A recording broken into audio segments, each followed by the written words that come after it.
Is Bruv the GOAT?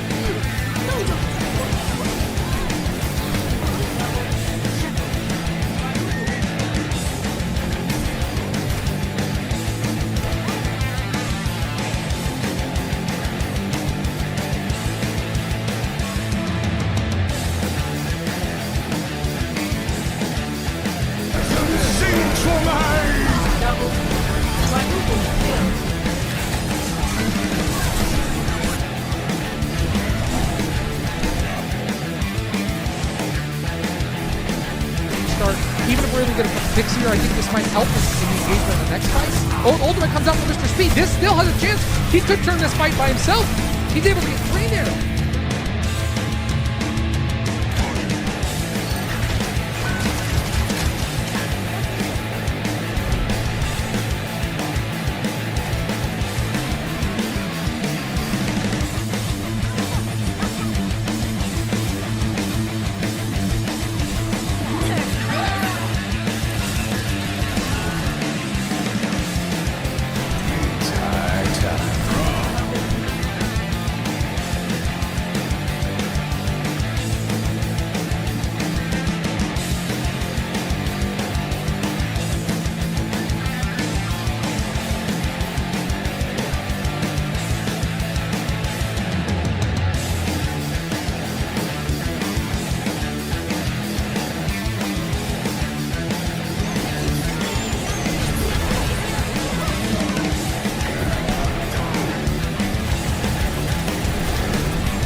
Good night, everybody, and welcome to the Carroll College Overwatch esports team. We've got another great game for you. I'm going to be your host tonight. My name is Josh. I was here with you last night, and joining me, as always, Brady Clark here. How's it going, Brady? Going great. Super excited for this game tonight. We're playing the Hesston College Larks, and word on the street is that they have an insane DPS. So we're going to have to see what Carroll can do to stop them. Apparently, their in-game name is Tobias. And they're going to have a mercy pocket. So it's going to be an exciting time for Carroll. I mean, our DPS have been looking really strong this season. So I'm excited to see how that goes. I think that there have been some real nice swaps that happened last season, even for Carroll, that have lined up really nicely in terms of team compositions. And I don't think we've seen really DPS differences in any of Carroll's games this season. DPS really has been a strong suit. Mr. Speed's been excellent. The big question, and the one that I think that's going to be critical here, is how does Carroll continue to manage their ults? We talked about this last week. But shutting down Tobias is something I think if they've got the focus, it's clear that Carroll has done the necessary research, preparation, and analysis in order to take this team on. It's going to be interesting to watch because I think this will be the first game this season where the other team really has had a truly disruptive presence that's been enough that they, kind of planned around that singular player. Yeah, 100%. And I think, we saw some crazy individual plays last week. We had that Mr. Shi axe that picked up like 4 different people. And I think if we can continue to see explosive plays like that, I think we'll see some really good stuff from Carroll. That being said, too, I think the support line was doing a great job last week. Wizard is consistent as always.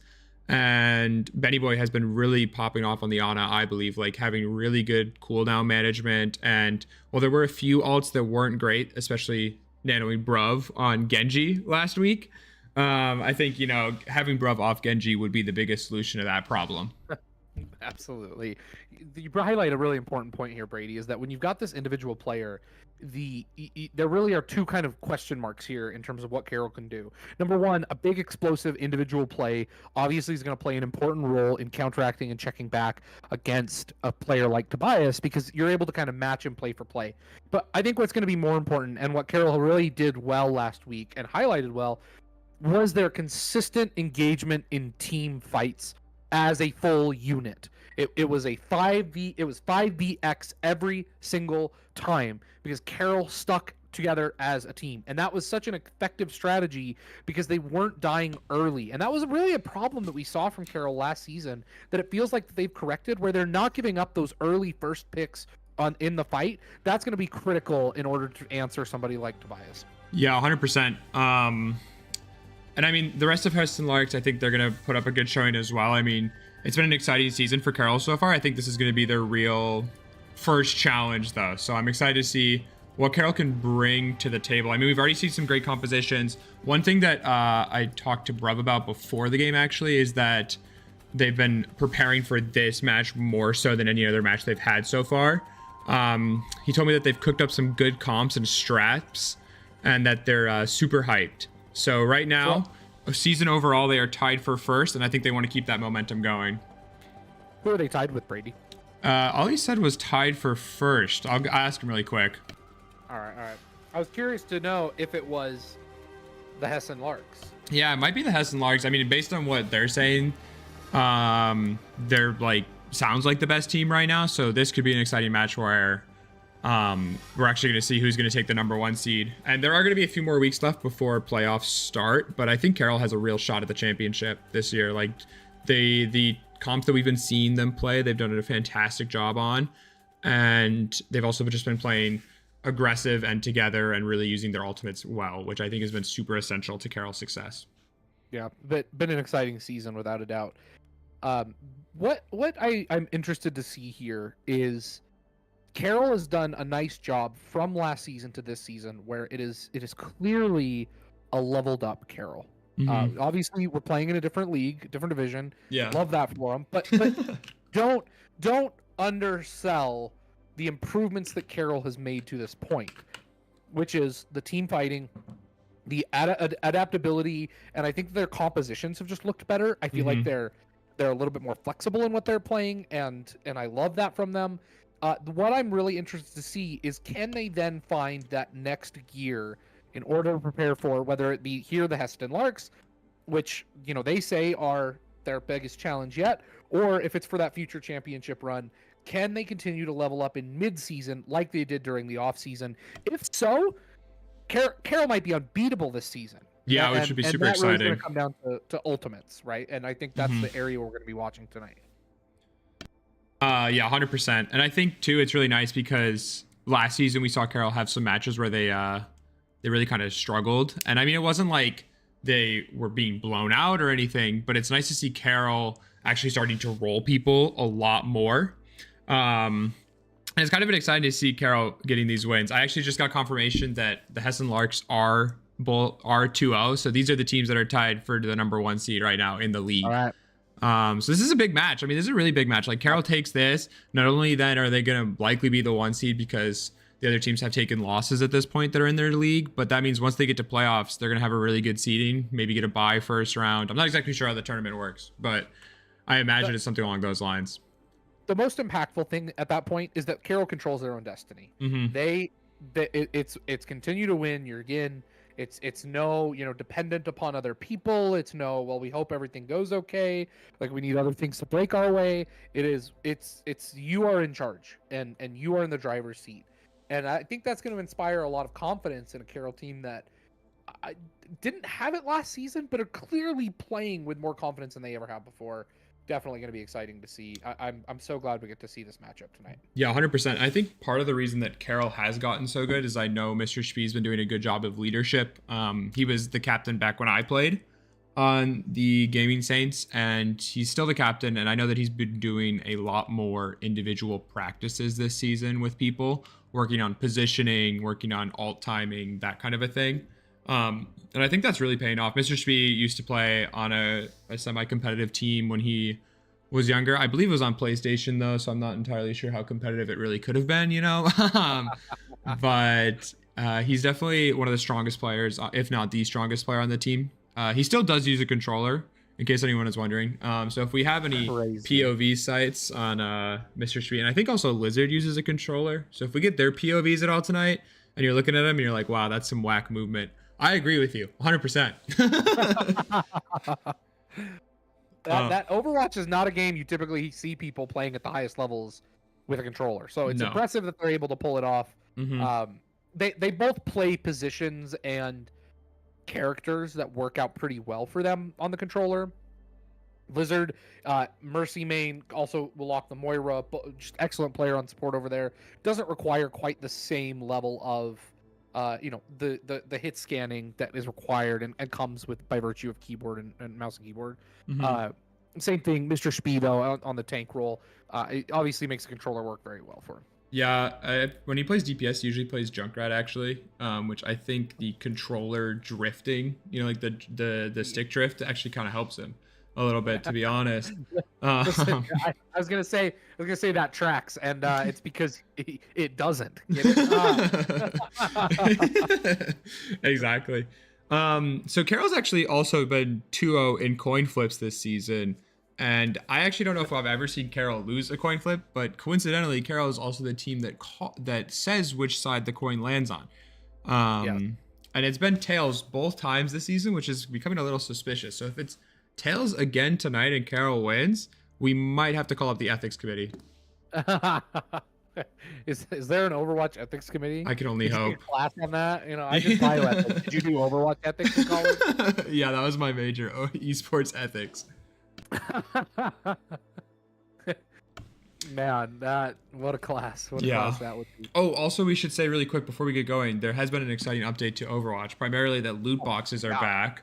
Glad that loot boxes are back, but they also added a new perk system. So as you play the game, your character levels up essentially, and then you get to choose one of two perks. Unfortunately, we will not be seeing that tonight. Josh and I were playing it the other night, and it is really fun. It's great addition to Overwatch. It's been, there's some really exciting ones, like Ana's biotic grenade can bounce now, and she can also give nano to an ally and herself at the same time, which is kind of crazy. So we won't be seeing that this week or next week, but I think in 2 weeks we will be seeing that, which should be pretty exciting. I think it's definitely going to shift up how the team plays, and how they're able to adapt throughout the game, right? Because it's a really big decision which perk you take.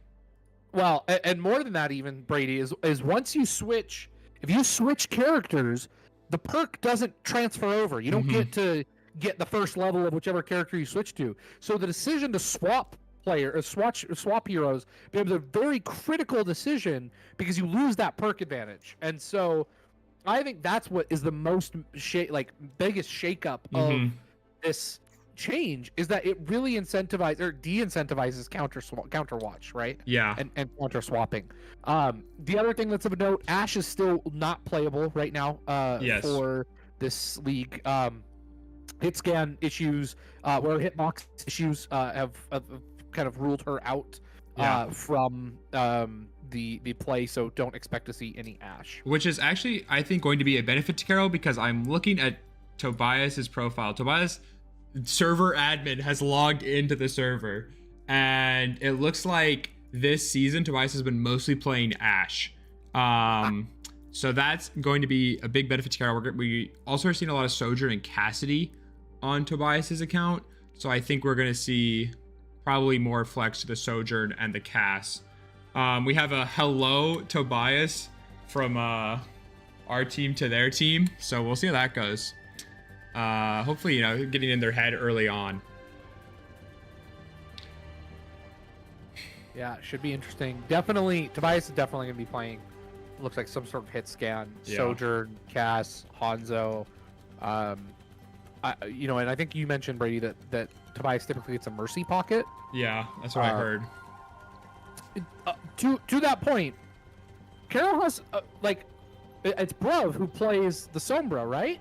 Yeah, or actually, we haven't really seen any Bruv Sombra. Bruv Sombra came out last season. The only time that we've seen Sombra this season has been Betty Boy, and I pray that we don't see that again. Yeah, no, that's not a thing. Who played Sombra last season, though? I think it was Bruv. It was Bruv. Bruv Sombra last season was pretty clean. Yeah. I do think we'll probably see Bruv do... it landed... Oh, wait, hold on. The coin flip landed tails, everyone. Are we surprised? I can't see the opposing side's chat, so I don't know what they said. Did they call heads or? I don't know. It looks like they didn't even call it. Like Mr. Shmi said, "What coin side you guys want?" And then he said landed tails. No. I think that I think that there are not. We're not seeing the opposing team's chat. Maybe. I can see Tobias's chat. Oh, you're right. It's a little There's suspicious. If we go to Ilios, we know that Carroll won. Yeah, honestly, though.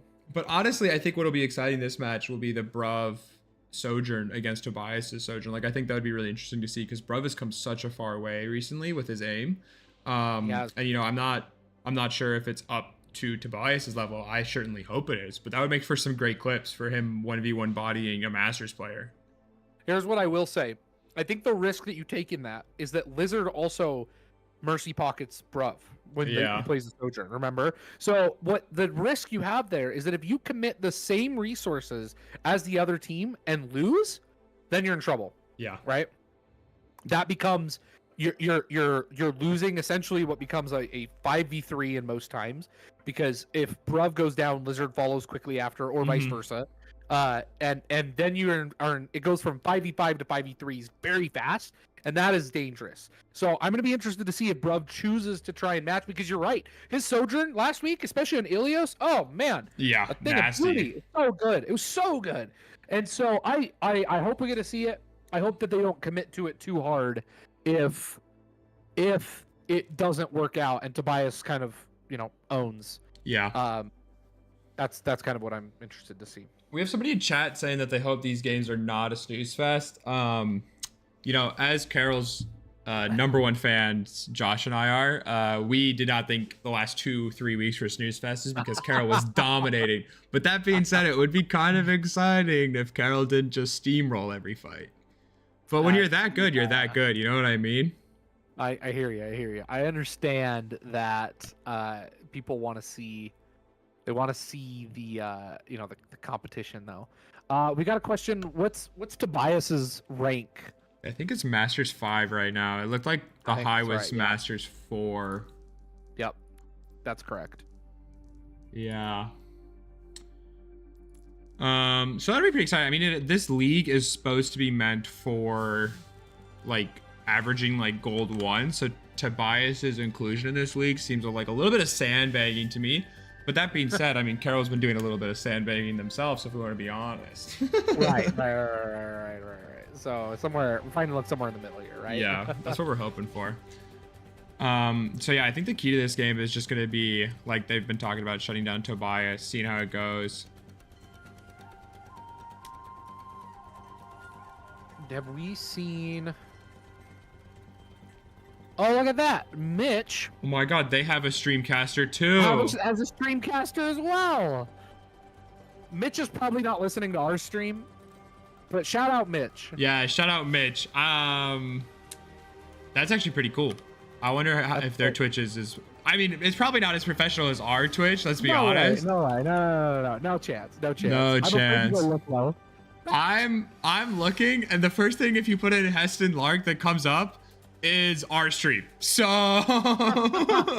let's go. So I mean, that's kind of that's pretty cool.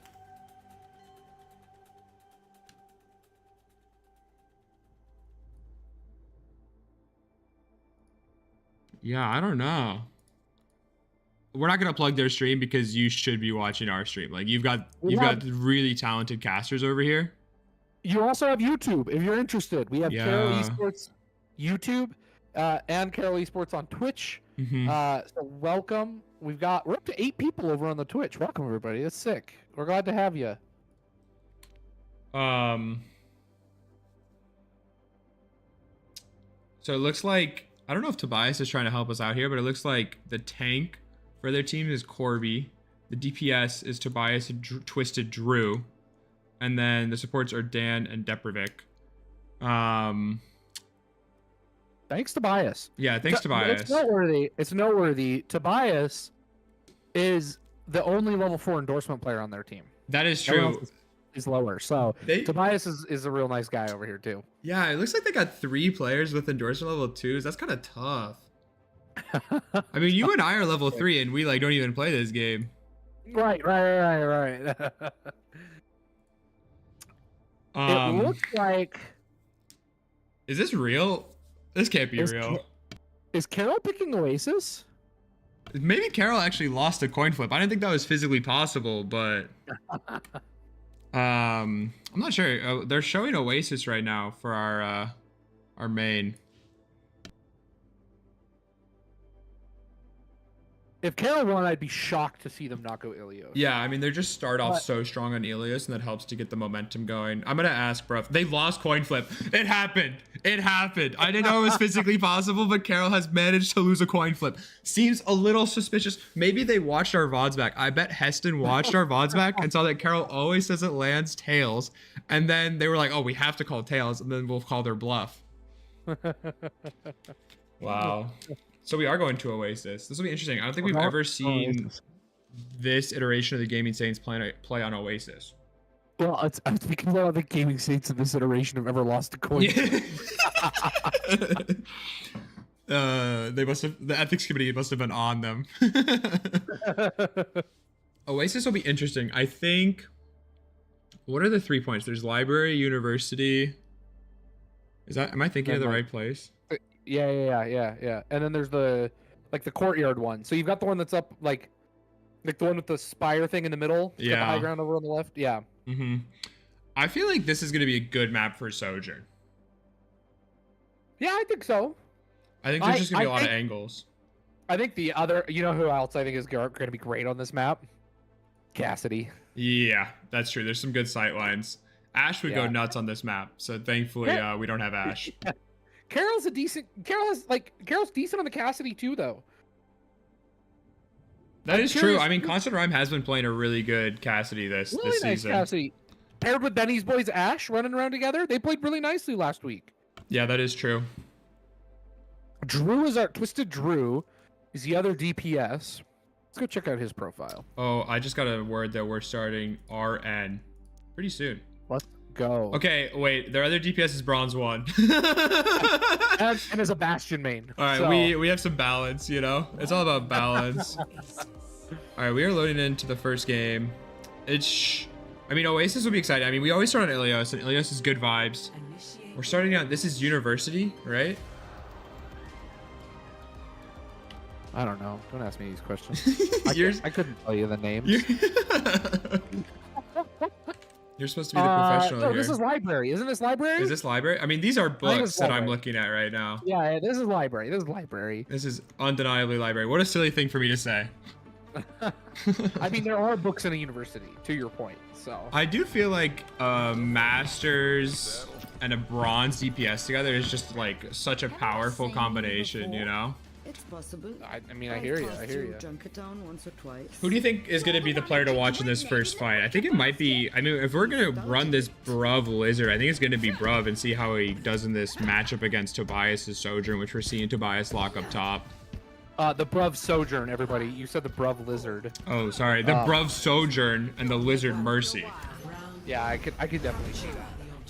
This is, yeah, and we don't actually have a Mercy pocket on the other side. So if they get into a quick stint here, the two Sojourns, it probably would advantage Bruv. I think that's right. You do have the Larks moving up top, taking the high ground.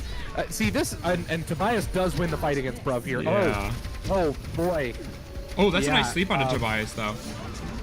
Yeah, they're able to get the trade onto Twisted Drew, so it is an even 3v3 fight. Mr. Spee is contesting point quite well, and Tobias gets 4. Yeah, Tobias is looking pretty good here early on. Tobias gets all 5 picks onto Carroll. Yeah, Tobias is on fire. I mean, let's say that maybe we're happy there aren't perks, because I think Tobias would already have a perk. But I think we did see some good signs of life there, like a really nice sleep from Benny Boy, as well as some nice picks onto Twisted Drew. Also, the Moira was playing really aggressive, so I think Carroll is going to be wanting to be able to punish that poor positioning. They're able to isolate both DPS. Twisted Drew goes down. Tobias goes to half. Is able to escape, but is out of slide at this point. Brown able to get a nice angle here. Yeah, huge anti there. Yeah, amazing. And another great sleep onto the Juno from basically across the map means that Carroll's able to take that fight. I think Benny Boy might be our difference maker here. His ability to isolate, because what's happening is you're seeing Carroll's DPS both engaging kind of like on these wings against Tobias, against Twisted Drew, and they're winning. And so what you need to continue to see is you need Benny Boy to continue to completely just make the Orisa ineffective. Yeah. It's noteworthy. The Larks have switched over to Mercy. They are going to just pocket Tobias here, kind of what the Carroll was expecting to see. So we're going to see the Mercy boosted, pocketed Sojourner. So many ults coming out this fight. And we do have Mr. Speed actually committing this rampage, which I think is a great call. He's able to get 2 huge picks. Also, shout out to Benny Boy there, able to pick off Tobias. Benny Boy just no-diffed a Masters DPS. Absolutely goated. This is why Benny Boy might be my goat. They got rid of Kygra. Benny Boy is my new goat. Huge play from Mr. Speed there. And from Benny Boy. This kind of goes back to what we were talking about, where Carroll is continuously able to engage in a 5v5 fight, that even though Tobias really is making some big plays, it is just overpowered by the fact that Carroll's playing great together. Twisted Drew gets down to 1 thanks to the anti, and it is down. But Mr. Speed is traded out. It's going to be interesting to see here if Blizzard's going to be able to go for the res. Yeah. They are rotating over the high ground. Bruv is pulling up on Tobias right now. Ooh. Tobias is pulling up on Bread right now. Yeah, you either get pulled up on, or you either pull up or get pulled up on in this cruel world. That's right. It's a nice sleep from Benny Boy. Goes down, I think, you know, able to get to 90. That's not bad. You obviously you take that. 91. But yeah, a great shape here for Carroll. They're going to be engaging. If they can go quick, they could have a pretty even fight before Tobias gets his ultimate. But they've got to move. Otherwise, they're going to be pushing into kind of a disadvantaged fight here. Yeah, especially with the Valkyrie coming online. Blizzard's Valkyrie was pretty critical a few fights ago, so it'll be interesting to see how much the Valkyrie creates a difference in this fight for the Larks, for Hesston. Interesting to see here. Carroll is splitting their forces to try and get through choke here. We've got Benny Boy and Constant Rhyme going over on the left side, kind of playing together like we've discussed. Oh, Benny Boy gets sucked in.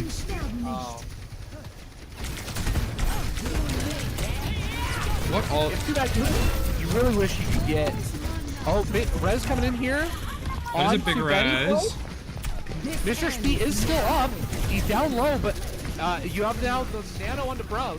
And Tobias is on a big flank here. Oh, we have the Rampage coming in. That's huge. It's going to be able to hopefully pick off Corby here. And also their Moira on Lark is down to 1. Carroll is managing to win this fight.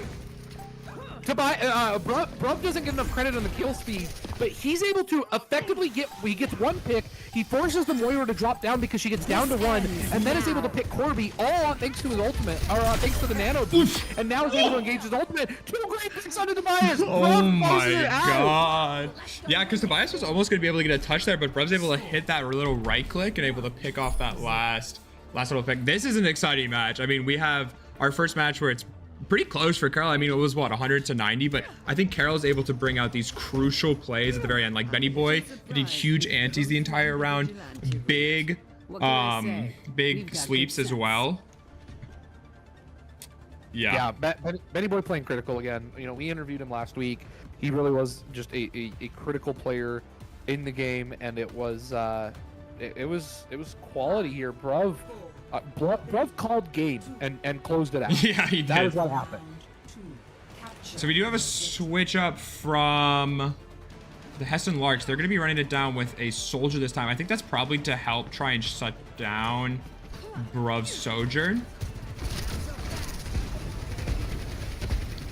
And interestingly, Carroll tries to rotate up to where most people rotate up by the Mega, but it seems that the Larks prefer to push line the high ground. Huge anti onto Corby, able to get that pick, but Lizard does go down in exchange. I think you're willing to take that trade, though. Absolutely. Constant Rhyme is able to get 2, thanks to the Corby and the Twisted Drew. 3? 4? Wait, Constant Rhyme? Hey, he's got to tell me if he's going to do something like that, because I can't switch to his POV that quick. Oh my god, he just bodied him. That's clean. It's clean. Here's what's important. I think there's one other critical difference. By the way, we're back on the Bastion, just almost instantly. Yeah. Back over. There's a really big difference here between the Sojourns.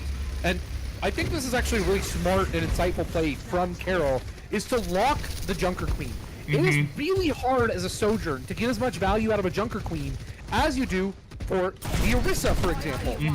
Bruv is getting charged railguns over and over and over because you're targeting a Bastion and an Orisa, whereas the Junker Queen and the, like, for example, the huge pick there. Big. That's so much more difficult for Tobias to get value. I wouldn't be surprised to see him swap over to the Cassidy in order to try and answer that. Bruv able to get another pair. Bruv is... Oh my god, Bruv is popping right now. Bruv is not being bullied by Tobias here tonight. No, not at all. And I think an interesting thing that happened that fight is that Benny Boy nanos a little late. I mean, you're already up 2 by Carroll, but like maybe just to seal it there because they are looking like the 3 could pursue another fight. And so I think Mr. Speed's able to get some big staggers at the end there, and that's going to help Carroll get a lot of time here. We're already at 75%. It's going to be 99. It's going to be 99-0 if the Larks are able to flip. Yeah. They do have a switch to a Juno, which is interesting. I'm not sure how much that's going to matter. He started on the Juno last time, and there didn't seem to be nearly as much value. I don't know. But I think the more... Bruv got one. Come on, hit another right click, bruv. Shmi gets a big axe. Okay, Benny gets one. And we have the Rampage. Team fight. Through and through from Carroll. Yeah, it looks like Tobias and Corby were caught waiting for their ults for Overwatch 3 or something. I'm not really sure what's going on there. We have some huge plays coming in from Bruv. Able to get that pick onto the Juno early means that they're already down 1 support, and they're going to have a much harder time healing. Yeah. I just... Tobias gets to play though. That's kind of lame. This one's kind of filth. It was not as filthy as some of Carroll's plays. Let me tell you right now. Oh, I really think that the tank choice is playing a big role in the fact that Bruv is able to get more value to the Sojourn than Tobias is. Yeah, I think that's 100% what's going on. I just don't think the Orisa is doing all that much. Yeah, and Bruv is just feeding charge on these bigger bodies that are coming out of the Larks, and it's allowing him to hit these rail shots onto Tobias, onto supports, onto Twisted Drew. It felt like the Larks were engaging short-handed time and time again. Yeah. I think they just said we're taking a 5-minute restroom break. I didn't know that was allowed. It's game 1. What's going on? Yeah, you gotta use that bathroom. I have been notified by one of my my inside tips that they said, and I quote, "The glazing is insane right now." Listen, I'm gonna glaze Carroll. When they're playing this well, they're gonna get glazed. That's what's gonna happen. There's no 2 ways around it. I think what we saw that match that was so critical was, like we said, Benny Boy's plays. But I mean, we had that one play from Constantine at the very beginning of the second point of Oasis where Constantine was able to pick, was it 3 or 4? Yeah, something like that. It was like, I think it might have been, it was at least 3, if not 4. And that was pretty exciting to see because, like, I feel like we're always talking about Shpee, we're talking about Bruv. You and I are especially big fans of Benny Boy, but Constantine was able to get some huge picks in that fight. Also, on first point, he was also taking the flank against Tobias or against the 2 supports when they were in that mini room. And I think that was able to put more pressure so that the front line, when Mr. Shpee goes in, when Bruv goes in, there's less support for those players on Lark that they're pushing into. So I think Constantine opening up some big flanks and getting some big picks, and Lizards, Valkyries, and Rezis have been really good tonight. We said at the beginning that in order to beat a player like Tobias, you have to do 2 things. 1, you need to fight as a team, which Carroll's consistently doing. And 2, you need players to step up and have big individual plays that can match the momentum swings that come from the big plays that Tobias is going to have. Yeah. They did both of those. They were constantly engaging in a 5v5, or 5v4, right? They're constantly engaging as a full unit, and you have Constantine, you have Bruv who are stepping up and making critical plays where they're getting 2, 3, 4 people in some of these very much supported by Benny Boy, hitting nasty anti-nades, and in doing so, supporting creating those individual plays is able to match Tobias swing for swing, pound for pound, and Carroll comes out 2-0 because of it. Yeah, I mean, that first map was close, but after that, it did not seem close. I mean, Carroll won every fight pretty decidedly. I think maybe there was like 1 or 2 Carroll deaths in the second round. So I think Carroll's looking and probably feeling pretty confident going into this one. I think we have a new player coming in for the Larks, though. Humble Author. Let's scope this out. I think this is a support swap. Yeah. Corby, yeah, because Corby was on the tank. So Humble Author's coming in at support. Humble Author, level 5 endorsement. Congratulations. Congratulations. Shout out Humble Author. We love to see a positive person, just like Benny Boy. You know, support players really keeping it together out there. Looks like a lot of Mercy gameplay on Humble Author, so I think they're probably going to want to bring in that pocket for this is the pocket. Tobias. Okay. This is the pocket. So if you're Larks, and you've obviously done VOD reviews at this point because you know that it was going to land on tails for the coin flip, where do you take Carroll? I feel like we've seen them. Carroll's been taken to King's Row, I believe, twice for the hybrid. And was taken to King's Row a lot last season and really kind of like overcame that weakness. Maybe Eichenwald? Maybe. I actually think that, what is it, Paricio? What's that one? Oh, the Brazilian one, the Lucio one. Yeah, Paricio. Is that right? I think that's right. That sounds close. They're flashing Hollywood right now, which I think would be... I think that actually is a pretty good pick for them, especially if they're going to have Tobias be pocketed. But I think that means that Bruv's pocketed by Lizard is also going to be, like, really strong. I think Sojourn just looks really good on Hollywood, especially defense. That first point, you can hold the high ground as they walk through the main choke. Yeah.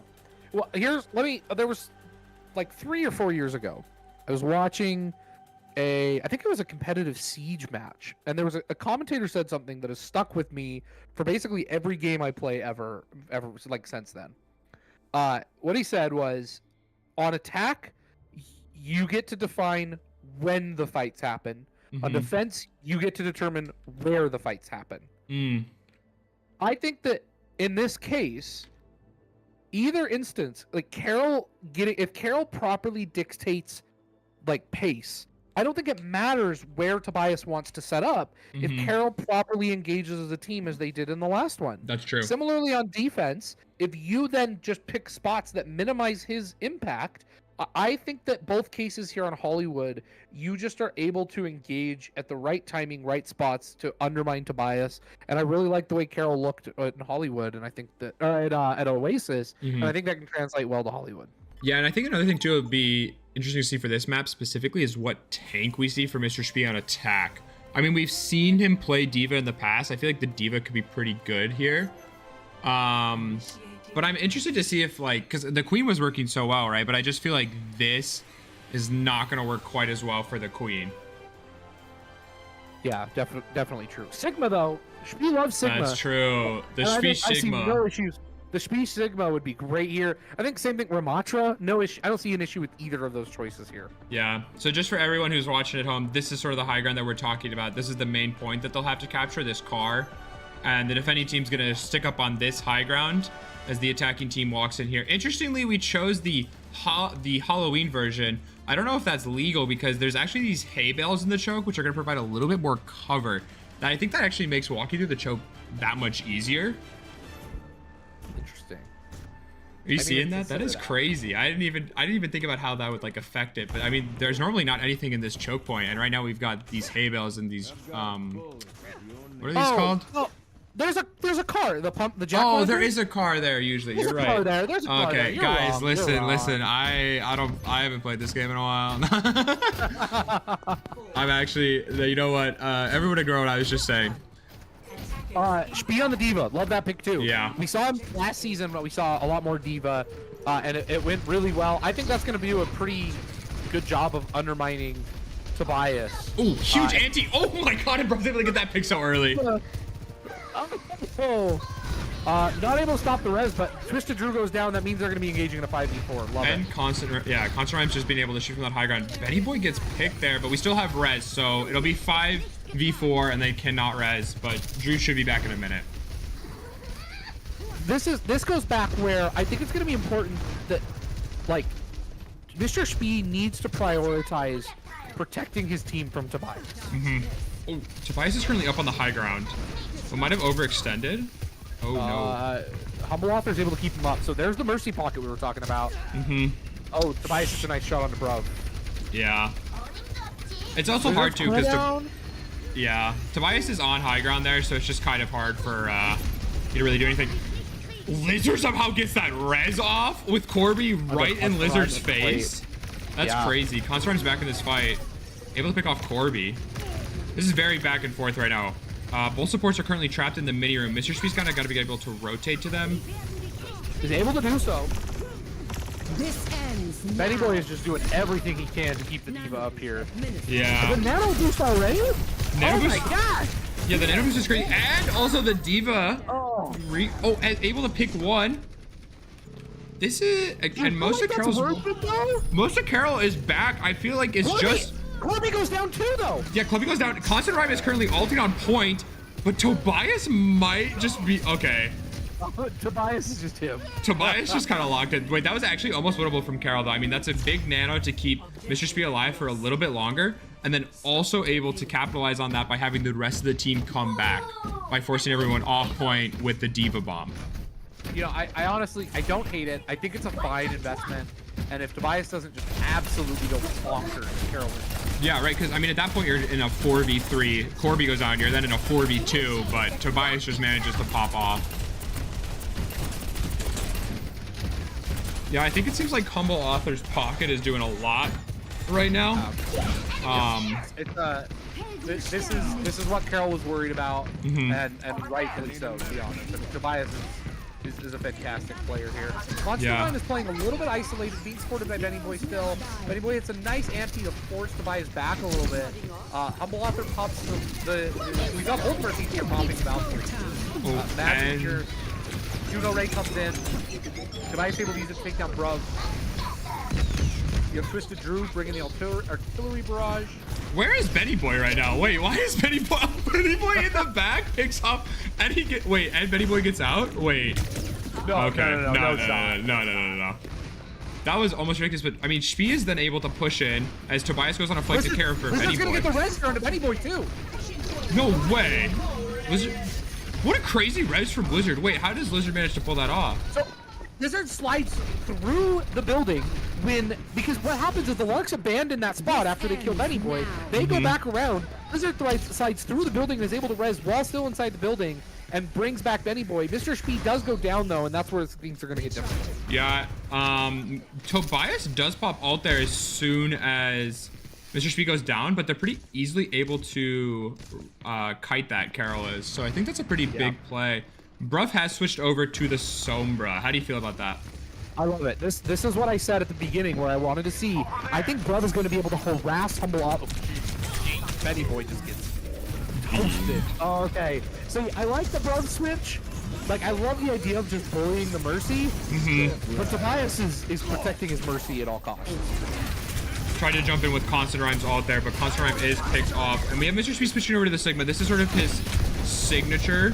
I think this is going to open up more avenues for Carroll, honestly. Between the shield and the Eat, they're going to be able to avoid a lot of the bullets that are coming out. I mean, between Corby, between the Bastion, and then Tobias' Sojourn, like, you're just seeing so many bullets that the Eat's going to be super effective against.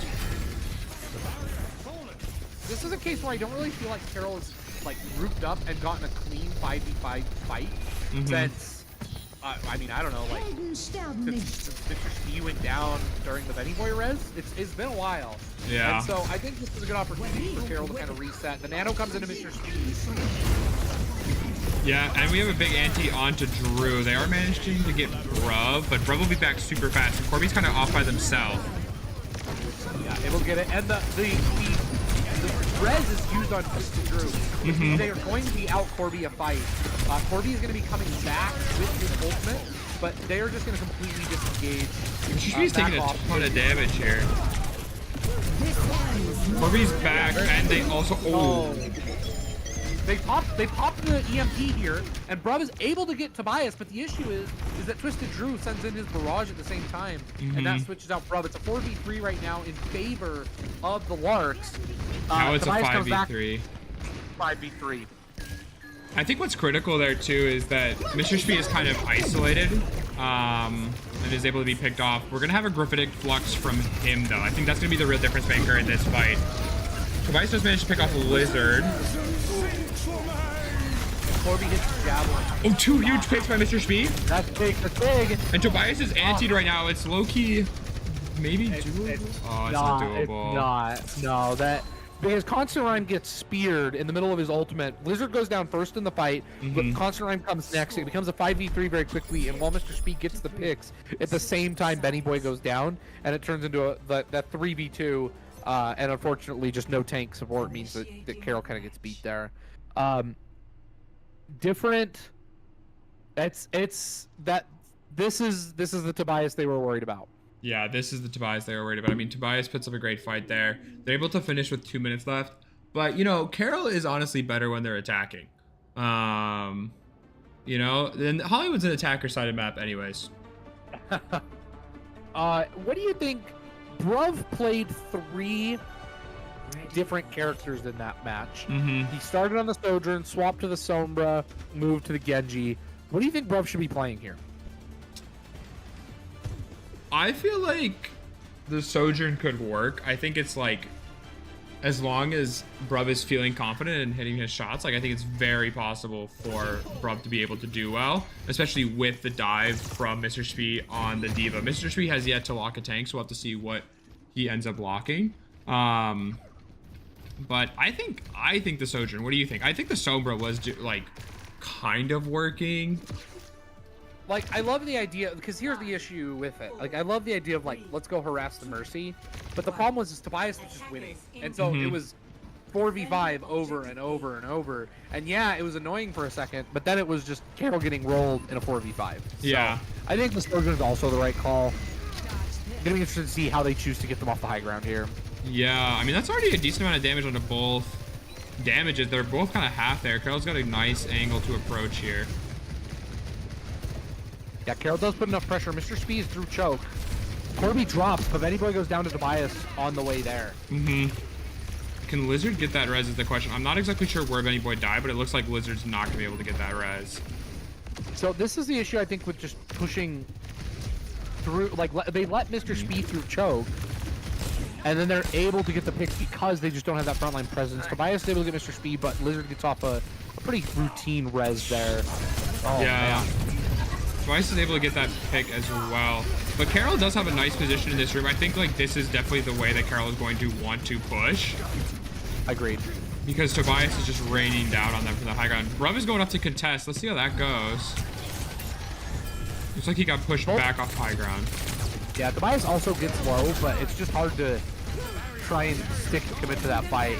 Tobias is on the low ground here. He's looking to try and get constant ride. Huge pick. Oh, he gets the pick. He's not paying attention. They're able to stop the res as well from Oh under my author. god, 3 for Speed. 3. And Constant Rhyme able to get some queen up there. I mean, that's a huge play for Mr. Speed. I didn't even see how he got up on high ground. How did Mr. Speed get up on high ground?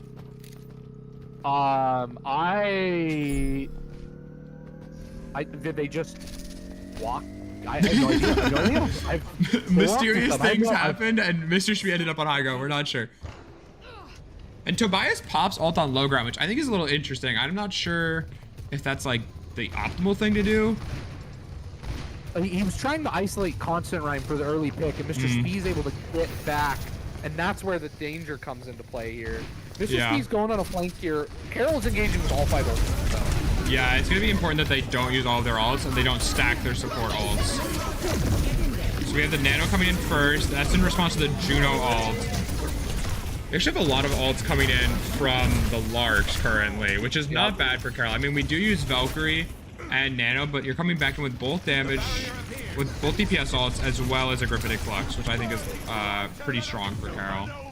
I think the goal here is to try and pair the Gravitic Flux with one of the 2 DPS ults. I think that should be enough to win a fight here. Yeah, huge pick. Valkyrie's out first. There, the Mercy's out first, yeah. Unable to pop the Valkyrie. This is going to add a lot of value now to Carroll's Ooh, Lizard does go down, though, from the Bastion ult. That's unfortunate. Bruv manages to get 2. That is huge. And we still have Graphitic Flux. Craze. It's just the DPS for the Larks right now. They need to keep Mr. Speed alive. Yeah, Benny Boy just putting in work. A weird flux there. I think the idea is to catch the Mercy, right? I hear you. But the Larks are clearly staggering at that point. Yeah. But you know, Mr. Spee, you know, we don't question him. He's the best. No question. With no questions for Mr. Spee. Constant Rhyme still has ult here. I'm not even sure if we're gonna get a touch from Lark. That was a crazy rock, by the way. Great rock. Did you see that slide up under the roof? And then Mr. Spee is able to. That was nuts. Brub is able then to get a pair between Spee and Brub. They're able to get everybody. They're gonna try and stagger the Juno out here. I don't think it's gonna work. Yeah, I think the Juno's gonna be able to. Although the Juno's kind of stuck back there. Yeah. So Spee's going in on him right now. Oh yeah, Juno's toast. Oh, Spee misses the rock. Wait, the Juno's kind of got the moves. Wait, Spee is. Wait, Spee. I love that stagger. Yeah, that's a huge stagger. I mean, they're almost halfway through this third point, and their Juno is going to be respawning for another few seconds. That's huge for Carroll. This is going to be the most difficult stretch for Carroll without a doubt, though. Krista Drew can send a lot of bullets downrange. Tobias is going to have, you know, just a tunnel to shoot his railgun in. It's going to be critical if he is able to block this. Yeah, there's a lot of ults coming off for Carroll pretty soon, though, and Mr. Spee has gotten into the back line. Huge rock onto Tobias. Huge gravitic flux. Mr. Spee makes up for the flux, and no, but everyone else is dead! No way! Huge play. We're making this open to that as well, which is a poor choice. There's no way to put it. It's just a poor choice. Like, Spee was by himself in at 10. I would say it's the worst ult of the game so far. That's that But Mr. Spee aura. Yeah. That's that Mr. Spee aura. Like, Mr. Spee gets near you and you just gotta pop ult. That's right. Really early Bastion ult, probably not gonna get much value. Carroll, importantly, does have 40 more seconds right now than the Larks. So they're having a really great push. Yeah, without a doubt. We're gonna come up on Valkyrie, and we have the overclock for Sojourn right now. These are gonna be big ults to watch. A big res on the Constant Rhyme, and we have the Valkyrie pop. The huge anti on the Kirby there. Tobias, oh my gosh. And they're just gonna press W at this point. Yeah. And let Carroll down. I mean, that's a nice ult from Brub. I think he's got the space to work with. It's just that Tobias is able to hit a couple of really good shots and take him down. Like, that's just unlucky. Well, what happens there is that Mr. Spee gets dropped, just like right now. Mr. Spee steps forward, his shield gets broken because there's just so much bullets going down range, and Mr. Spee goes down to like 25%. So he has to slide off to the side, and as soon as you do that, Tobias is going to take advantage every single time. Yeah. And so here comes Nano again. Betty Boy's just like Nano on cooldown here. Lizard manages to get that res off. We currently have, yeah, Mr. Spee nanoed. Also, Gravitic Flux, he manages to pick up 3. The both supports and Tobias. Managed to pick both supports. Tobias is 1. Oh! Honestly, really good finish from Carroll there. That is a hard point to get, especially in a full team fight. So that's a huge Gravitic Flux to be able to pick up those 3, be able to get 2 picks, and then finish off Tobias. And as Tobias is popping all right, because if Tobias doesn't die there, you're kind of cooked. Right. Carroll is going to be attacking first here. Let me ask you, what do you think? What do you think Carroll needs to win it? How many ticks? Do they have to full cap? Yeah, I think so. Don't you? Okay. I don't know, like, because here's the thing. I think that attacking first point is going to be the worst spot for Tobias on this entire map. That's probably true. He's fighting from low ground. It's through a choke. You can play on the high ground and use your people to, and especially Mr. Spee will be able to really, I think, mitigate some of those rail shots. So if Carroll can just get 2 ticks, I could see a world where Carroll can full hold for 2 minutes. And I think the other thing too is, right, like 127 versus 159 is like realistically, like the Larks get maybe one more team fight. You know what I mean? Like, but it's not gonna be a great team fight, I don't think. If your second team fight or first team fight, like if either of your team fights get drawn out a little bit longer on the Larks, like it's probably effectively 2 team fights on both sides. Yeah, and we've seen some really fast team fights and some really slow team fights tonight. So I think Carroll's gonna want to try and keep the tempo a little bit slower on defense to really burn that clock. Sharp. Constant Rhyme has switched over to the Soldier. I bet that might just be to provide a little bit more consistent hits because there's just so many bullets coming out, right? And Tobias gets antied here, and that's a huge pick. This is how Mr. Speed gets onto the high ground. W just walks up on the side, stairs to the side. Absolute ego. Completely unchallenged. That is crazy that Mr. Speed was just able to walk up the stairs like that. That must have been how he got on high ground last time. Yeah. Carroll's gonna get the easy full cap here, and they're gonna like. They'll probably have a full 30 seconds to get it through choke before they're gonna get it overtime. Yeah, Mr. Speed is pushed up here. This is a little bit aggressive until the door is open. The door should be opening in a minute though. Bruv needs to be a little careful. Got his mercy pocket, which is big. I think the only like disadvantage Carroll sees here is the fact that all of the Larks are able to get good spawns and close spawn. There's no unfortunate spawn separation. That would be huge for Carroll. They are going to be able to engage and be on that high ground. First ultimate, probably going to be Benny Boy. I think if Benny Boy getting nano before Tobias gets ult is going to be a critical difference as to whether or not Carroll can push.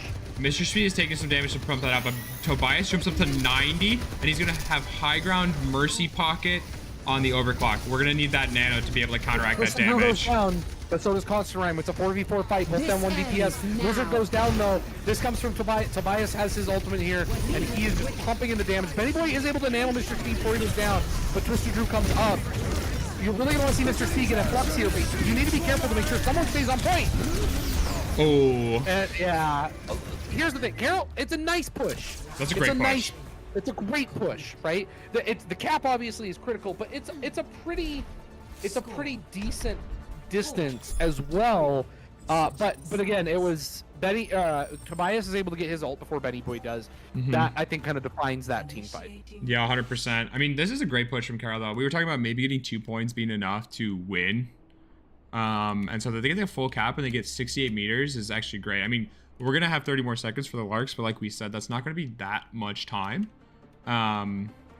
And they're gonna have to be able to get through this choke, which Carroll had a really easy time getting through this choke right here.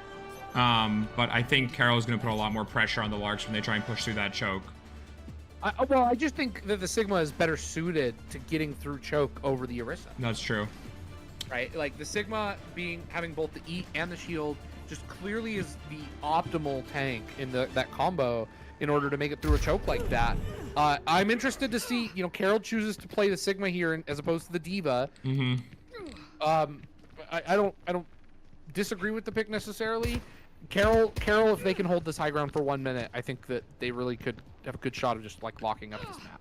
Yeah, I think so. I think it's also probably better to have the Sigma on defense because it's a little bit more bunkery and it's going to provide a little bit more support to the damages on the high ground, whereas the Diva is not quite as... Like, there's the barrier, there's the eating, there's the damage himself, so I think, like... For sure. I think it's going to provide more flexibility than the Diva.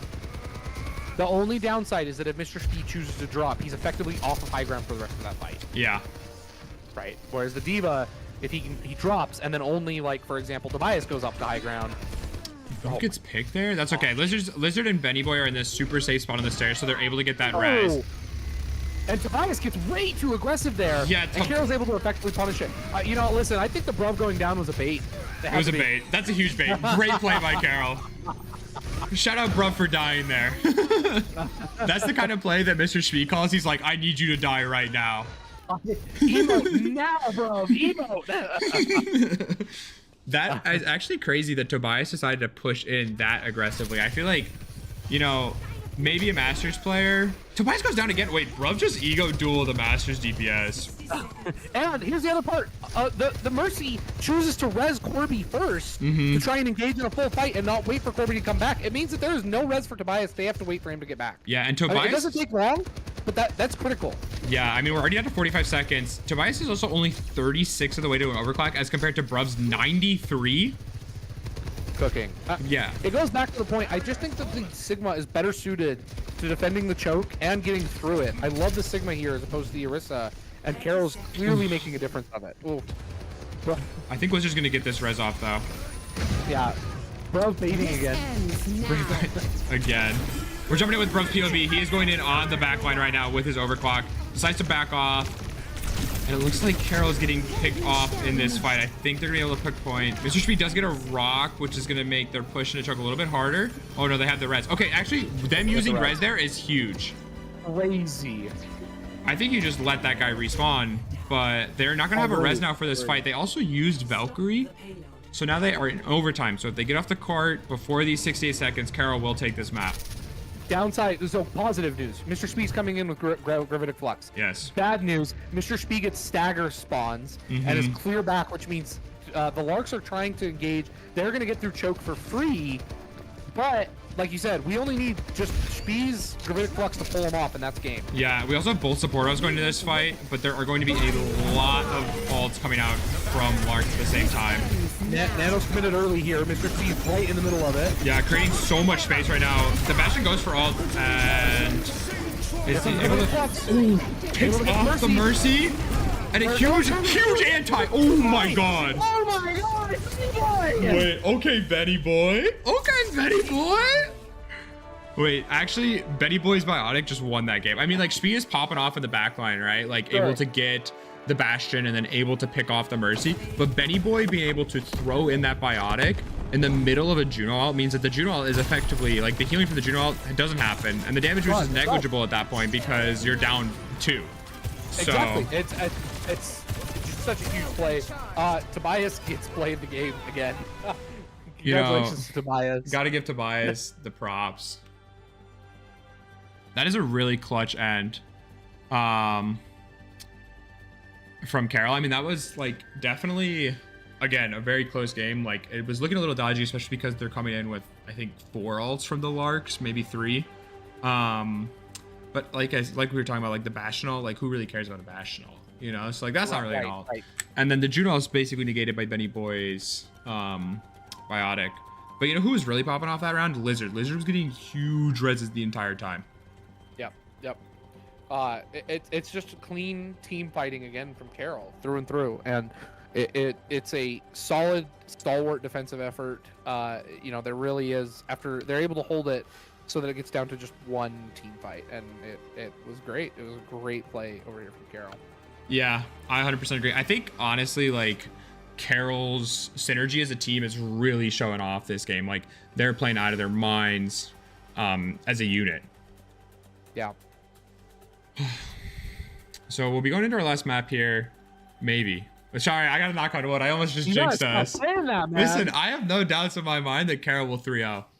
Oh my goodness. It was looking a little dodgy. I mean, they had a great attack, but Carroll also had a really solid attack and was able to finish, which I think is something we've seen a lot from Carroll sometimes. I don't know if you remember from last season, we saw a game where Carroll, like, they had like a 4-minute attack on them on King's Row, and we were like, oh god, this is looking rough. And then Carroll won that map. Yes. Yep. It was crazy. They I think they capped faster. Yeah, they did cap faster. It was like 4 minutes on the other team, and Carroll capped with like 4:30, which was crazy. They just rolled. Yeah. Yeah, we're taking another restroom break. Are we actually? Yeah, I think so. Oh my god. Wait, Carroll might be trying to like install aimbots or something. What is going on right now? They're like, Tobias is good, guys. We need to just seal this out.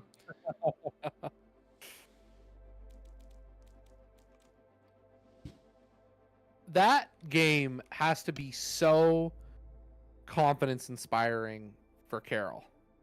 Like, to be able to come back from that and to make that kind of a, like, just recovery after what was a really, really strong push from the Larks it's inspiring. It's confidence boosting. It was good use of ultimates for the most part. Yeah, it was a really, really successful game.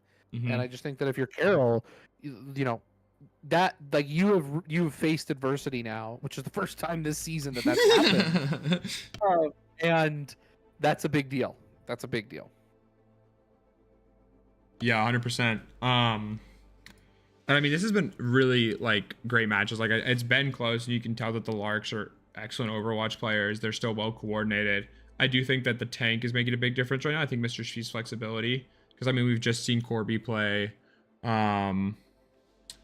We've just seen Corby play the Orisa all night, so I think. Well, it's the entire team. The Larks haven't made like hardly any swaps. Yeah, that's true. Which, remember, last season that flexibility was not the positive of Carroll. No. Carroll had a meta that they like to run, and that was it. One comp, and now, I mean, that is just not the case at all for Carroll anymore, and it's impressive to see. Yeah, 100%. So going into this third point here, we've seen Carroll play on Suravasa and New Junk City. Carroll's looked great on both. I think Carroll would be fine playing on either tonight. Looks like we're going to New Junk City. Okay. So that means we probably switch back to the Junker Queen, don't you think? Oh, definitely. I absolutely think we're going to see the Junker Queen play come in here. I will say this match has already been longer than every other match. That is true. That is true. So that's been pretty exciting to see. I don't think Carroll necessarily needs to change anything going into this game quite as much. I think now that we know that Humble Author is doing a great job as Mercy, I think that maybe a little bit more pressure on Humble Author is what we'd like to see. But I mean, that's gonna be really hard because it seems like the communication between the two of them, between Tobias and Humble Author, is strong. So it seems like as soon as somebody's kind of on Humble Author, Tobias will turn around and kind of deal with it. The nice part, though, is that because we're going to be able to run the Junker Queen again, I think what's valuable here is that it's going to be very difficult for Tobias to get the charge that made him as effective as he was on Hollywood. That's where Bruv is going to be able to shine, whether he wants to play the Sojourn or I think that this map is significantly. I think this might be Sombra's best map. You think? You're a Sombra professional, so you would know. I don't know if I'd say a professional, but it's so. You throw your TP and you're just like literally in a whole other spot. Like chasing a Sombra on this map is a nightmare. That's there's true. lots of angles that you can get close to because it's difficult to Sombra and spy check as regularly on some of these angles. And so I really love this map for Sombra, and I think that it's going to be a real opportunity here if Bruv chooses to play it. Yeah, and I think that could also be really effective in that, like, if they coordinate with the Junker Queen, they can have some really effective dives onto targets. We did just get confirmation of what the other team's Twitch is. It's Lark Esports. So if you guys are following us, you know, you can check them out on other weeks. You can also check the loser's POV, you know what I'm saying? I've actually been pulling it up and glancing at it occasionally, so it's. They're gonna be depressed Mitch, over there. Mitch, shout out! Mitch is doing a nice job. It's a nice looking stream. Yeah, Mitch is looking pretty professional. Yeah, no, he's running it. But you know, like. But it's hard to get subs when you're getting rolled. You know what I mean? That's just not much to say about that. That's it. That's just how it goes sometimes. We're jumping into New Junk City. This first point, this like Coliseum style point, I think will be a real telltale sign of how the rest of the map is gonna go. Man, they have got some crazy visuals on Lark Esports. What the heck? Yeah, they really do. Oh my god, they're like professionals. But we've got the personality, we've got the heart, you know what I mean? That's right. So Bruv is picking the Sojourn right off the bat. It looks like we're going to see comps pretty similar to what we saw on the first map.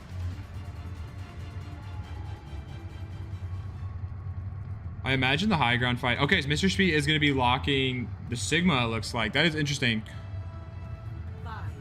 I'm not sure that I love the pick, personally, but Spee loves the Sigma, and he's good on the Sigma, so 100%. I understand, right? Like, I don't think it's a bad pick, per se. I feel like the Junker Queen gets value in both the fact that, like, I think he plays it well in the Brawl style, and I think it undermines the value of Tobias. Yeah. I can understand wanting the Sigma to deal with the Bastion, though. Yeah, Bruv's able to pick off Drew, which is nice. Tobias was up on a high ground to try and contest, but Yeah, Tobias has just been taking some weird angles, and Humble Author going for that res. Constant Rhyme able to pick them both off, which is huge. You know, you point out and you say that that you talked about the communication between Humble Author and Tobias.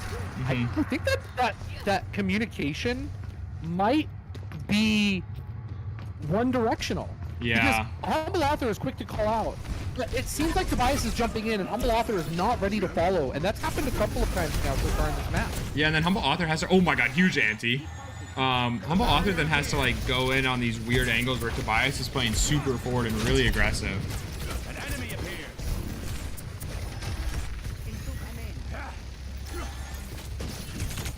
Bruv and Tobias are kind of meeting a little 1v1 on the side here. I guess it's a 2v2 really, but... Larks are having a hard time approaching the point here. Mr. Spee and Benny Boy are doing a nice job using their cooldowns to really stifle their progress.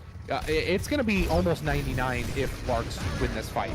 Yeah, it's getting pretty close for the Larks. They're going to have to walk in here, but I mean, that's another big pick on a Twisted Drew. Mr. Spee's playing angles nicely here.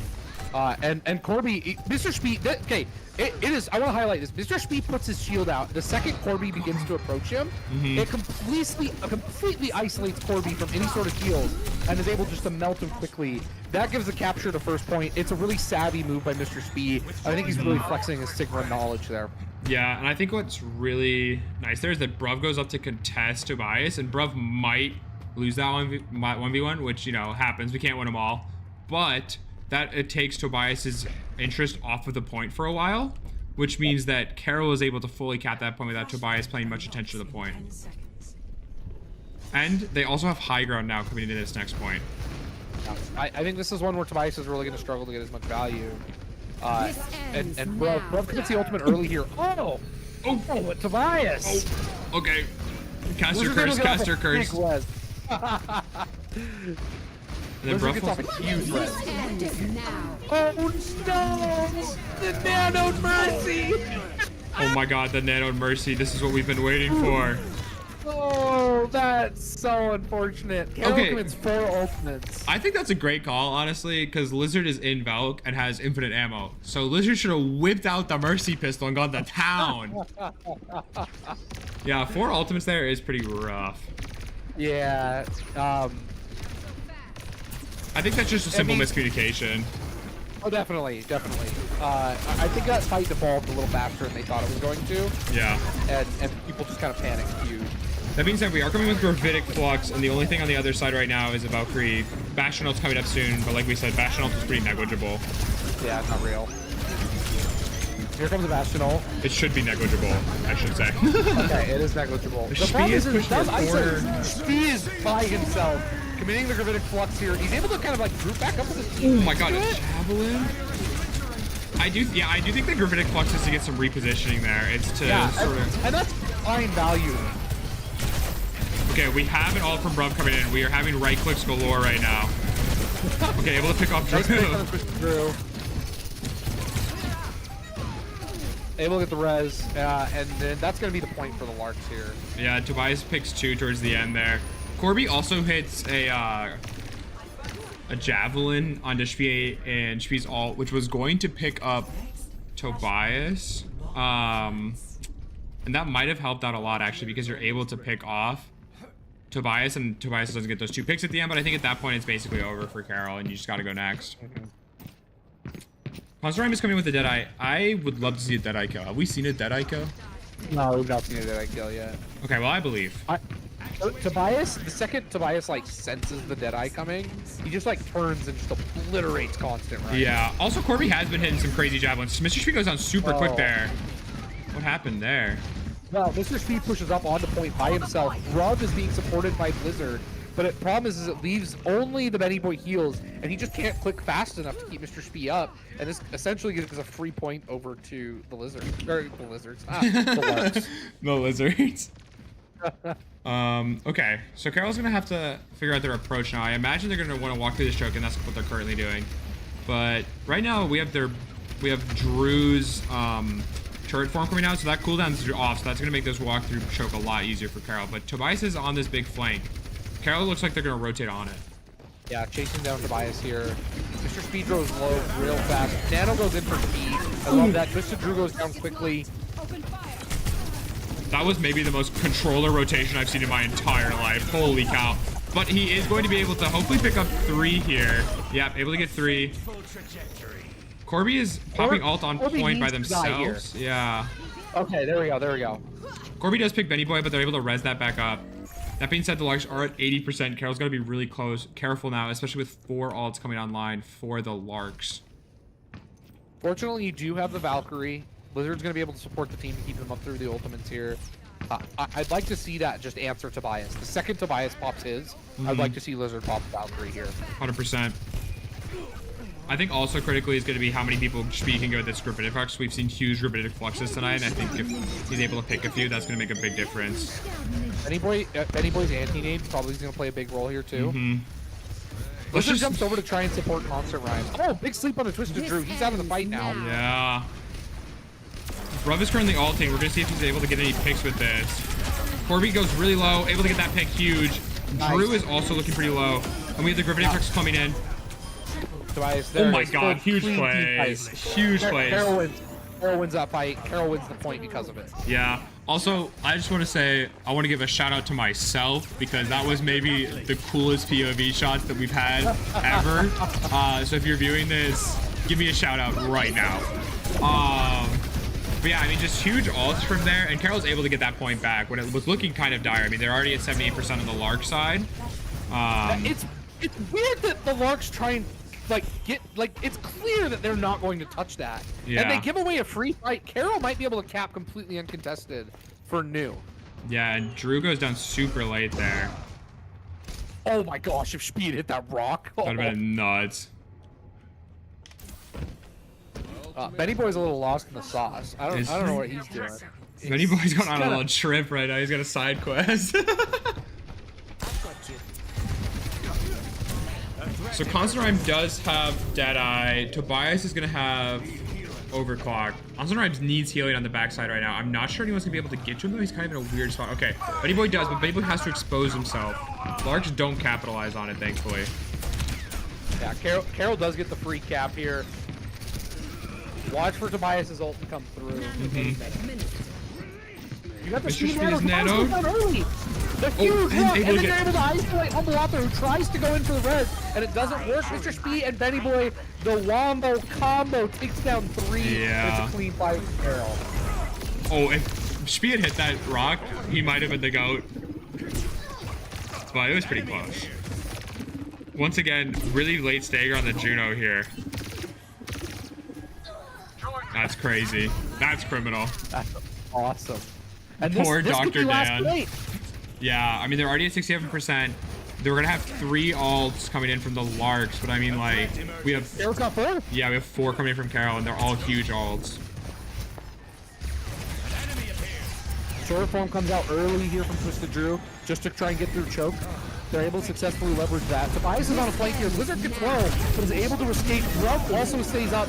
Tobias gets him with huge the Grippitic Flux. We got a Deadeye kill from Constant Rhyme. Oh, and Lizard gets the res on the Brav. Oh my god, it's just all coming up Carroll right now. It's just all Carroll right now, and Carroll is able to get the 3rd point and go 3-0 against the other #1 seed in the league right now. That's pretty nuts. Huge. That's nuts. That's great. It was a great game. And of course, the Mr. Speed play of the game. I mean, this is actually the first time that Carroll's had to play the game tonight, so I guess I should say, of course. But what did I tell you, Josh? I told you before the match. I said this is going to be our last map of the night. You did. You did again. Oh my gosh. Yeah, huge Grippitic Flux. And we got the GGs coming out from Carroll. That's what you love to see. That's that kind of positive attitude that we love to see from Carroll. So yeah, Carroll takes 3-0 against the other #1 seed in the league. Despite playing against what is clearly, I mean, he has to be the best solo player that we've seen this season. Yeah, easily. Tobias is incredible. Tobias is like a good solo player, but like Mr. Speed, Bruv, Constant Rhyme, Lizard, and Benny Boy are all better, obviously. Obviously. That was a great game. Carroll played super well. I mean, they said that they were going to want to target Tobias, punish positioning. I think they did exactly that. And I think overall, like, ults were looking really good tonight. I think there were a few questionable ones, but like overall, really strong effort from Carroll tonight. Love to see it. Who are we giving MVP to this week? Oh my gosh, this is so hard. All right, I'm giving it to Bruv. I think Bruv gets MVP. You're giving it to him? I think so, and this is why. I really think that all of Carroll. I have a hard time picking because I think that this is one of the most balanced games I've seen out of Carroll ever. But Bruv is the one who was tasked with the head-to-head matchup with the Masters player and Tobias, and he didn't shirk from the moment.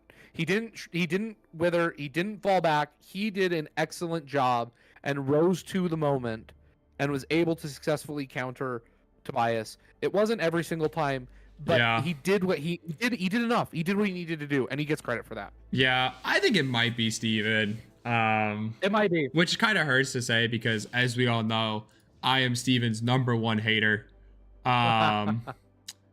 But he actually did play out of his mind tonight. He had huge gravitic fluxes. The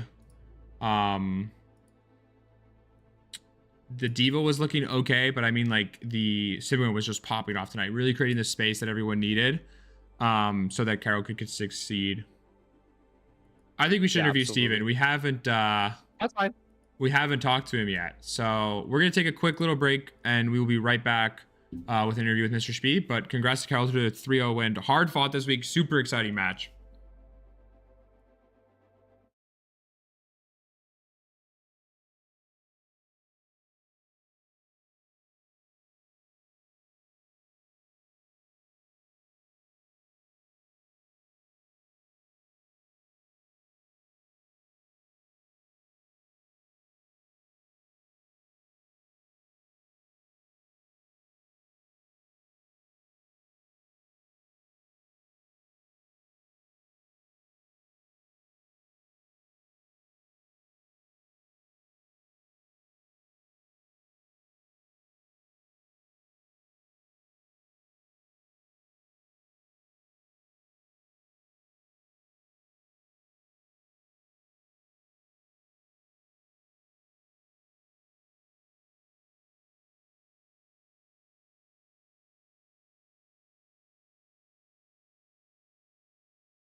Literally just prone staring at us is what me does.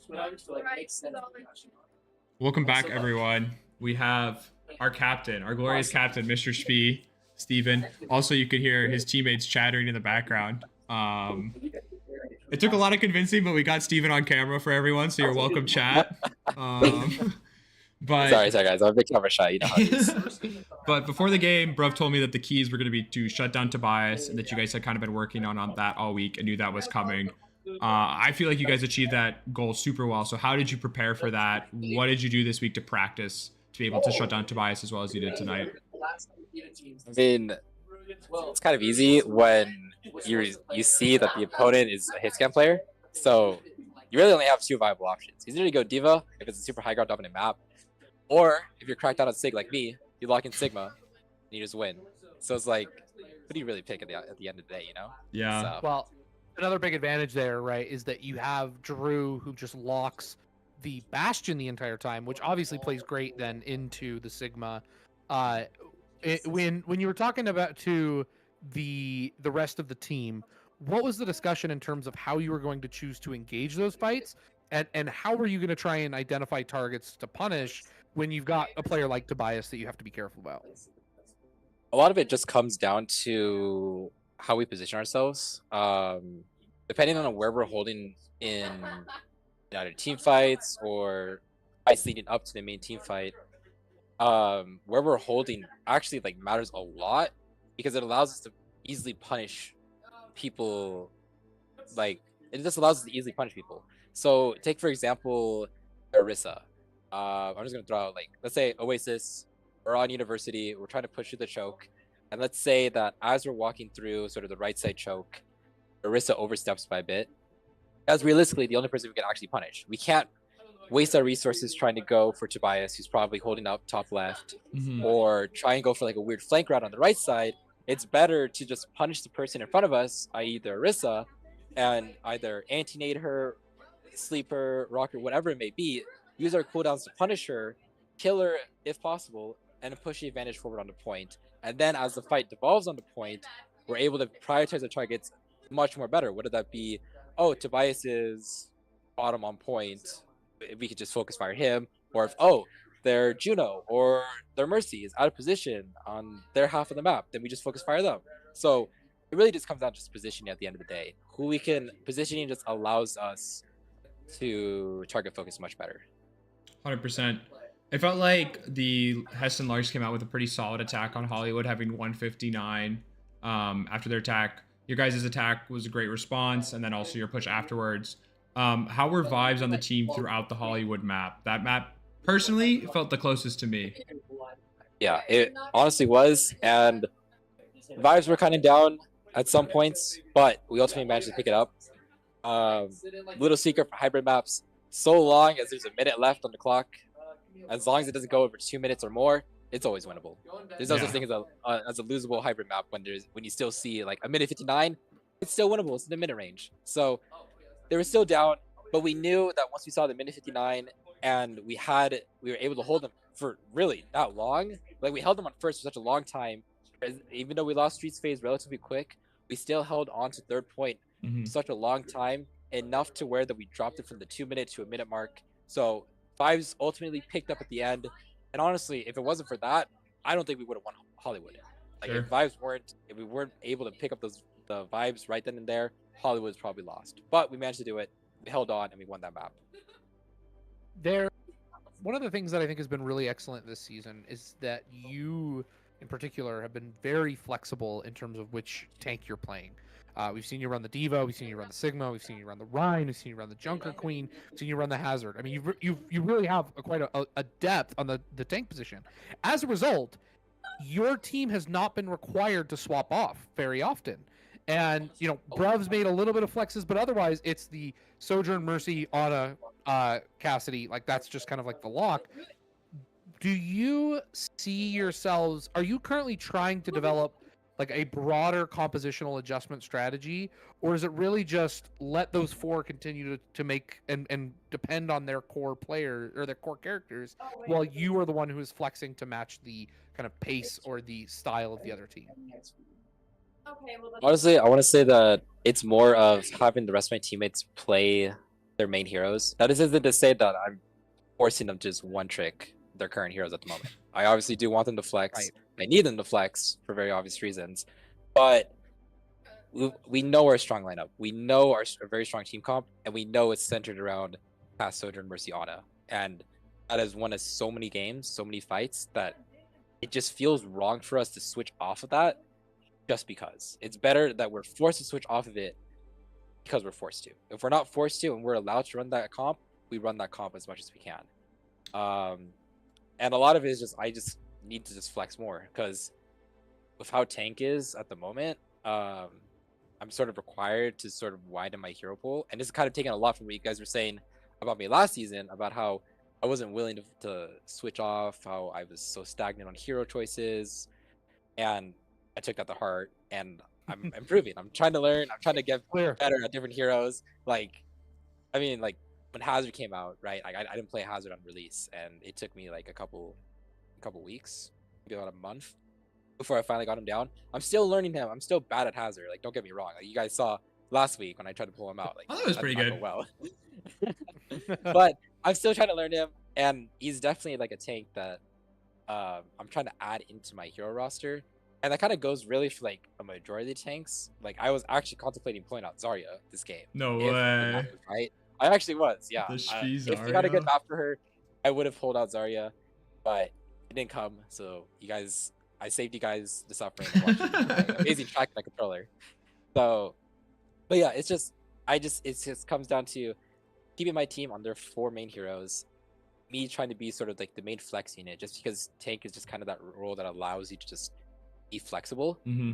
And so long as everyone else is on their main comfortable heroes, then it'll work out for us in the end. 100%. So you guys went into this match 2-0, number 1 seed, tied with the team that you just beat. So now you're 3-0, definitively number 1 in the league. How are you feeling about the rest of the season? Is the team's confidence high? It's super high, man. You have no clue how high it is right now. Good. We're only worried about like one match. I think it's LSU. Might be Okay. right. I might be wrong. I forgot their name. But that's really like the only one right now that we're looking for on the horizon. Other than that, it should be a relatively easy sweep. So That's what we like to looking hear. forward to more wins. That's what we like to hear. Love it. Looking forward, what else do you think is there anything that you're looking to change, improve on? What's going to be necessary to take you guys to a championship this season? I think respecting angles, or how do I say this? Yeah, I'd say like respecting angles, not trying to overgreed for kills, not trying to push the aggression just because one person's low or you get like a kill under DPS, for example.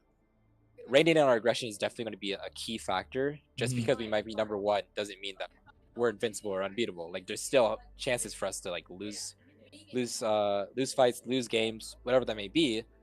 We just got to rein in our aggression. Keep our aggression high, but not too high. High enough to where we're allowed to push and run through, but not too high to where we get over aggressive and like, let's say we run all the way into their spawn and just spawn camp them for like 5 minutes. We don't want to have that happen, because there's that chance of like, okay, they just pop 5 ults into spawn, we instantly die, Mhm. and they push, they cap, and then we lose, right? So 100%.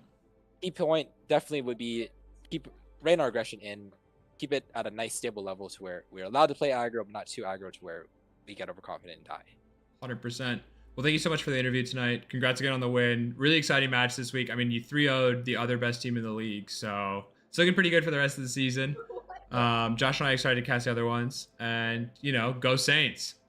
Yeah, go Saints. Go Saints. Thanks for tuning in this week, everyone. We will be back next week at the same time with another match. Should be super exciting. Thanks for joining us, Steven, and have a good night, everyone. Yep. Bye-bye.